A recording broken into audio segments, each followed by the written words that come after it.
안녕하세요. 어떤 학문을 연구하기 위해서는 그 학문이 연구하는 내용이 무엇인지에 대한 간결하고 명확한 인식이 있어야 합니다. 먼저 경제학의 어원을 보면 영어로 economics라고 하는데, economics는 그리스어 오이코와 노모스에서 유래했습니다. 오이코는 집, 노모스는 관습이라는 뜻으로 대략 가정관리라는 뜻이 되죠. 또 옥스퍼드 사전에 등록됐다는 살림이라는 단어가 있는데 오이코노미아와 일맥상통한다고 할 수 있겠네요. 살림이란 무엇인가요?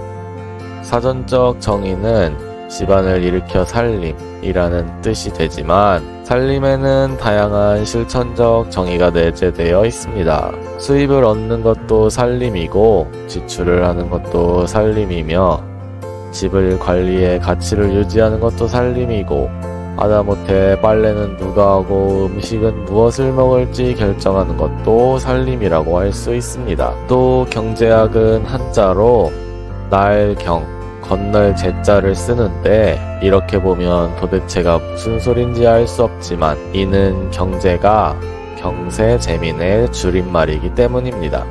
경세재민은 세상을 다스리고 백성을 구제한다는 뜻으로 장자의 구절에서 유래한 말입니다. 사실 잘 쓰이지 않는 뜻으로 다스릴 경, 구제할 제라는 뜻으로 쓰인 겁니다. 써놓고 보니 너무 어마어마한 뜻의 학문 아닌가요? 일본이 명치유신을 하면서 서양의 학문을 자국어로 번역해 가르칠 때 번역된 단어 중에 하나입니다. 우리가 알고 있는 학술적 한자 용어 중 상당수가 일본에서 번역된 것을 사용하는데, 심지어 중국마저도 일본의 용어를 상당수 차용해서 쓰는 것을 보면 꽤나 적절한 번역이라서 아닐까라는 생각이 듭니다. 경제학의 학문적 의미를 한 줄로 요약하면 한정된 자원의 효율적 분배를 연구하는 학문이다 라고 정의 내릴 수가 있는데, 뭐가 효율적이냐를 두고 세상이 둘로 갈릴 정도로 치열한 대립이 일어났던 것을 보면 과연 세상을 다스리고 백성을 구하는 학문이라는 의미가 갖는 파급력이 얼마나 큰 것인지 경이로울 따름입니다.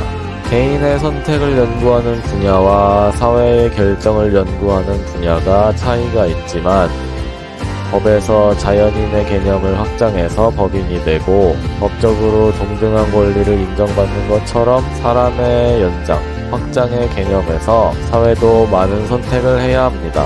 누군가는 식량을 생산해야 하고 누군가는 옷을 만들어야 하며 누군가는 집을 지어야 하죠. 경제학의 정의인 한정된 자원의 효율적 분배는 여기에서 출발합니다. 여기서 한정된이라는 정의는 희소성을 말하고 효율적 분배는 효용극대화를 말하는데, 효용극대화에 대해서는 따로 영상을 만들어 보겠습니다. 만약 아무도 식량을 생산하지 않는다면 우리들은 경제학이고 뭐고 당장 산과 들을 돌아다니며 먹을 것을 구하는 것부터 하지 않으면 모두 굶어 죽을 것입니다. 고로 누군가 식량을 생산하면 비용을 지불하고 반드시 사 먹을 수밖에 없는 재화인 것이죠. 이런 재화를 경제재라고 합니다. 그리고 경제재인 식량이 갖는 또 다른 특성이 있는데, 만약 식량 1인분에 살 사람이 10명이라면 반면에 식량 100인분의 인구 10명이라면 아마도 생산자와 사용자 간의 적절한 가격 타협이 이루어지겠죠. 이렇게 가격에 따라 수요나 공급의 변동성이 굉장히 커지는 상품을 가격 탄력성이 크다고 합니다. 이 탄력성에 대해서는 추후 영상에서 다뤄보도록 하겠습니다. 반면에 산소는 어떨까요? 쓰면 죽는 것은 마찬가지이지만 산소를 돈 주고 사서 마시는 사람은 없죠. 아마 없겠죠. 일단 산소를 마시는 데에는 비용이 발생하지 않습니다. 비용이 발생하지 않는 재화를 자유재라고 합니다. 재미있는 점이 있다면 처음에 자유재라고 예시를 들면서 학생들을 가르치던 강단에서는 세대가 지날수록 완전한 형태의 자유재를 찾기가 점점 힘들어진다는 점입니다. 가령 과거에는 물이 자유제라고 했지만 지금은 물도 비용을 들여 마시는 일이 꽤나 일상화되고 있고, 태양도 요즘에는 태양열 발전 등으로 상품화되어 가고 있죠. 또 엄밀히 일치하지는 않지만 공기도 공기청정기를 사용하면서 비용을 지불하고 마시는 꼴입니다. 중요한 것은 물이 더럽고 태양열이 상품이 되고 공기청정기를 사용함에도 물, 태양, 공기 자체를 이용하는 것 자체는 원론적으로 비용이 발생하지 않는다는 것입니다. 일종의 상징적 규정이죠. 이것에 대한 자세한 내용은 아마도 환경경제학에서 다루게 되지 않을까 싶습니다. 마지막으로 우리가 희소성에 대해 엇갈릴 수 있다는 점을 말하고 싶습니다. 희소성은 인간의 무한한 욕구를 한정된 자원이 모두 충족시킬 수 없다는 것에서 발생합니다. 경제학에서 말하는 희소성은 절대적 개수에 의해서가 아니라 부족함에서 발생하는 것이죠. 그렇기 때문에 어떤 재화가 아무리 많아도 사람들의 욕구를 충족시킬 수 없다면 그 재화를 희소하다라고 합니다. 예를 들어 지구에는 셀 수도 없을 만큼 많은 나무가 있지만 나무를 가지고 사람들이 욕구를 충족시키기 위해 이용하는 것에는 집을 짓고 뗄감도 하고 종이를 만드는 등 지구에 존재하는 나무는 부족합니다. 고로 나무는 희소하다라고 할 수 있습니다. 인건비의 인상을 감당하지 못하는 기업들은 해외로 나가거나 기계화, 자동화를 통해 인력의 사용을 줄이게 됩니다. 석유 가격의 인상이 석유를 대체할 에너지의 수요를 촉발하듯이 인건비의 상승은 해외로의 이전, 기계화, 자동화를 유발합니다. 애초에 생산 설비를 갖추는 것보다 인건비가 더 싼 나라에서는 지금도 1차적 설비에 의존하여 사람들이 손발로 상품을 만들 정도로 인건비의 파급 효과는 큽니다. 이런 생각 안 해보셨나요? 최저임금 인상이 훌륭한 것이라면 왜 시급 10만원으로 하지 않을까 말입니다.